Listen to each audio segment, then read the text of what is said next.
Committee की 4 सदस्यीय team गई थी, उन्होंने कहा ज्यादा से ज्यादा 4 महीने। ठीक है भाई साहब।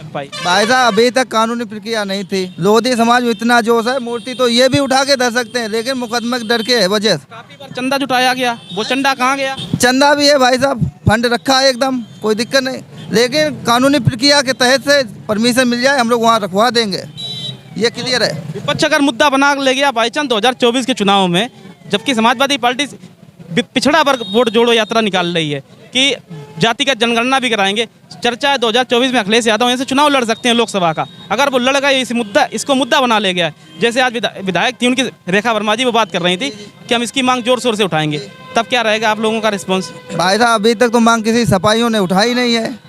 अब उठा रहे, पहले नहीं उठा, अब तो उठा रहे। तो भाई साहब हमारा ये ट्रेलर पिक्चर अभी बाकी, अगर नहीं उठा रहे तो हम उठाने के लिए मजबूर करेंगे इन लोगों को। भैया कह रहे कानूनी प्रक्रिया नहीं हो पाई है, फंड अंड से कोई मतलब नहीं। विधायक जी ने 4 महीने का आश्वासन दिया, मूर्ति लग जाएगी। जी अब मैं बता रहा हूँ, जैसे भैया कह रहे, हमारे साथी कह रहे कि कानूनी प्रक्रिया पूरी नहीं हो पाई। परशुराम की मूर्ति के लिए, महाराणा प्रताप की मूर्ति के लिए 1 मिनट में कानूनी प्रक्रिया पूरी हो जाती है, लेकिन रानी अवंतीबाई लोधी की मूर्ति के लिए कानूनी प्रक्रिया 15 साल से पूरी नहीं हो पाई। दूसरी बात, हमारे भाई कह रहे हैं कि मैं 4 महीने का समय मांग रहा हूं, मैं तुम्हें 6 महीने का समय दे रहा हूं। विधायक जी 2 महीने कह रहे, 3 महीने कह रहे, 2024 पहले कह रहे, आप 4 महीने में 6 महीने कह रहा हूं। अगर आप मूर्ति स्थापित करवा देते हैं तो हमारे लिए आप सिरमौर होंगे।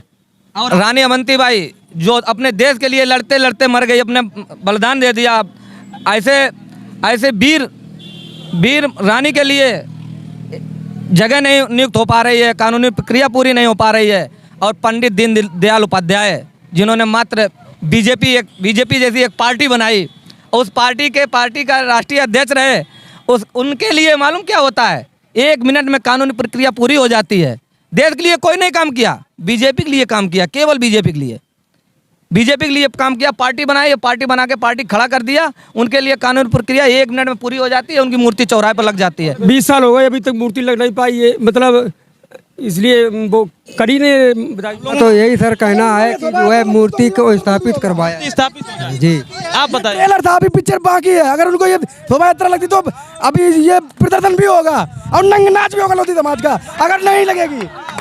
आप बताइए ये कानूनी प्रक्रिया कब तक पूरी करा ली जाएगी, ये मूर्ति स्थापित हो जाए? ये तो हम लोग कमेटी वाले जितना प्रेशर डालेंगे नेताओं को, अभी तो आज देखा है कितना पड़ रहा है। आज हमारे 5000 युवा मैदान में आए, भगवान चाहे अंग्रेज 3-4 महीने में 5 के जगह पे 10,000 आएंगे, लेकिन जब तक मूर्ति नहीं लगेगी तब तक हम लोग यही सैलाब लाते रहेंगे। भाई साहब कहना चाहूँगा, अगर ये किसी को लग रहा है, हमारे माननीय जो शासन सत्ता में जो लोग बैठे हुए हैं, उनको ये लग रहा है कि विपक्ष इसका फायदा उठा ले जाएगा, तो उनको अतिशीघ्र ये कर डालना चाहिए। विपक्ष को कुछ हाथ ना लगे, वो लोलीपॉप लिए रहे। लोधी समाज का जितना भी महापुरुष हुआ, चाहे रानी हुई हो, चाहे राजा हुए हो, चाहे महाराजा हुए हो, चाहे गुलाब सिंह लोधी हुए हो, जिन्होंने सबसे पहले झंडा को बुलंद किया था, सबसे पहले गुलाब सिंह लोधी ने झंडा लगाया था। उनकी मूर्तियां आप देखिए गिनी चुनी होंगी, भारत में होंगी ही नहीं, और वो भी समाजवादी पार्टी मुलायम सिंह यादव ने स्थापित करवाई थी शायद उन्नाव के अंदर। ठीक है, सबसे पहले। दूसरी चीज आपने देखा होगा, जो मुद्दा बनाए हैं लोग राम मंदिर का मुद्दा अगर मेन है तो कल्याण सिंह है। कल्याण सिंह ने ये सब कुछ देन है, जो कल्याण सिंह हमारे लोधी समाज के आते, उन्होंने कहा, उनको भी कहा गया था तिरुआ के अंदर 2022 के चुनाव में, उसके पहले, कि कल्याण सिंह की भी मूर्तियां स्थापित होगी, जो इतने बड़े महापुरुष जिनके दम पे ये सब हुआ है। दूसरी चीज कि आज हम लोग इतने दुर्भाग्यशाली हैं कि राम मंदिर अयोध्या के अंदर कल्याण सिंह का कहीं नाम भी नहीं आया, कोई सड़क भी नहीं, कोई सदस्य में भी, कमेटी में भी उनका नाम नहीं। ये हमारे समाज के लिए एक दुर्भाग्यशाली, और मुझे घिन आती है कि मैं इस समाज में पैदा हुआ हूँ। अरे उनके पुत्र हैं, वो सांसद हैं, पौत्र हैं, वो मंत्री भी हैं, विधायक भी हैं। मैं आपको बता रहा हूँ, चाहे उनके पुत्र हो चाहे कोई हो, ऊपर मुखर की बात करने की इनकी हैसियत नहीं है। मैं बिल्कुल रियलिटी, केवल कल्याण सिंह ऐसे नेता थे जिन्होंने मुखर की बात की तो उनको बीजेपी ने 3 बार धक्के मार के बाहर निकाला, और तीनों बार बीजेपी को चित होना पड़ा। जब उन्होंने गले अपनाया तब बीजेपी सिरमौर। बहुत पुरानी बात हो गई, उन्होंने पार्टी भी बनाई थी, समाजवादी भी पार्टी में गए थे, फिर भाजपा में आखिरी में आगे राज्यपाल बनाए गए।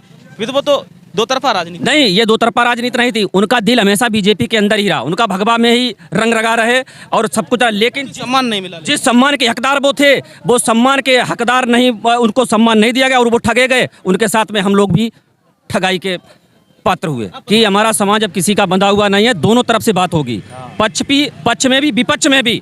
जो हमारा साथ देगा, जो हमें सच्चा आश्वासन देगा, हम उसी के साथ होंगे। हमारा सारा लोधी समाज उसे साथ, क्योंकि आज अगर देखा जाए तो कन्नौज जिले के अंदर और 2-4 जिलों की भीड़ यहाँ थी, हर कोने कोने से कोई न कोई यहाँ आया हुआ था। तो ये अपने अपने दावे हैं, पक्ष भी है विपक्ष भी है। कुछ लोग कह रहे हैं कि राजनीति नहीं होनी चाहिए। अवंती भाई चौक पर थे तो पूरी बात हमने आपकी सुनाई। यहाँ तक प्रदर्शन था इनका या शोभा यात्रा थी तो वक्त ही बताएगा। यहाँ पे मूर्ति स्थापित होनी है, यहाँ तक प्रदर्शन था। विधायक भी शामिल हुए, समाजवादी पार्टी की विधायक शामिल हुई। लोधी समाज का साफ तौर पर कहना था कि विपक्ष जोड़ो राजनीति नहीं थी। ये दोनों लोगों को आग्रह किया, दोनों लोगों से कि जल्द से जल्द मूर्ति का निर्माण कराया जाए। कैमरामैन